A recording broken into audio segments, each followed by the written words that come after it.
நீங்கள் பார்த்துக் கொண்டிருப்பது 24 நியூஸ் தமிழ்.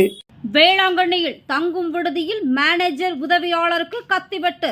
வாடகைக்கு தங்கியிருந்த இளைஞர்களை வாடகை நாள் முடிந்துவிட்டதாக கூறி அறையை காலி செய்ய கூறியதால் ஆத்திரம். நாகப்பட்டினம் மாவட்டம் வேளாங்கண்ணி ஆரியநாட்டு தெருவில் சரண்ஜி ரெசிடென்சி தங்கும் விடுதி உள்ளது. இதில் தேவூர் நாணக்குடி பகுதியைச் சேர்ந்த மாதவன் என்பவர் மேனேஜராகவும், வேளாங்கண்ணி காந்திநகர் பகுதியைச் சேர்ந்த செல்வராஜ் உதவியாளராகவும் பணிபுரிந்து வருகின்றனர். இந்த விடுதியில் கடந்த 11ஆம் தேதி பட்டுக்கோட்டையைச் சேர்ந்த மனோஜ்குமார் மற்றும் அவரது நண்பர்கள் 4 பேர் என மொத்தம் 5 பேர் இரவு 9 மணிக்கு ஒரு நாள் மட்டும் ரூம் வேண்டும் என கூறி தங்கியுள்ளதாக கூறப்படுகிறது. இந்த நிலையில் நேற்று இரவு ஒரு நாள் மேலாகியும் அறையை காலி செய்யாமல் இருந்துள்ளதாக தெரிகிறது. இதனால் விடுதி மேனேஜர் மாதவன் அறையை காலி செய்ய கூறியதாக கூறப்படுகிறது.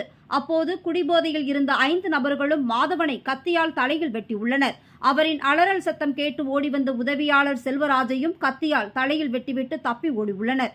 அப்போது அங்கிருந்த பொதுமக்கள் மனோஜ்குமார் என்பவனையும் கோபிநாத் என்பவரையும் மடக்கி பிடித்து காவல் நிலையத்தில் ஒப்படைத்துள்ளனர். தப்பி ஓடிய மற்ற 3 நபர்களையும் போலீசார் தேடி வருகின்றனர். கத்தியால் வெட்டியதில் தலையில் படுகாயமடைந்த மாதவன், செல்வராஜ் இருவரையும் மீட்டு ஒரத்தூர் அரசு மருத்துவக் கல்லூரி மருத்துவமனையில் சிகிச்சைக்காக அனுமதித்துள்ளனர். அவர்களை துணை காவல் கண்காணிப்பாளர் பாலகிருஷ்ணன் நேரில் பார்வையிட்டு நடந்த சம்பவத்தை கேட்டறிந்து விசாரணை மேற்கொண்டார். வேளாங்கண்ணியில் அறையை காலி செய்ய கூறியதால் கத்தியால் வெட்டிய சம்பவம் பரபரப்பை ஏற்படுத்தியுள்ளது.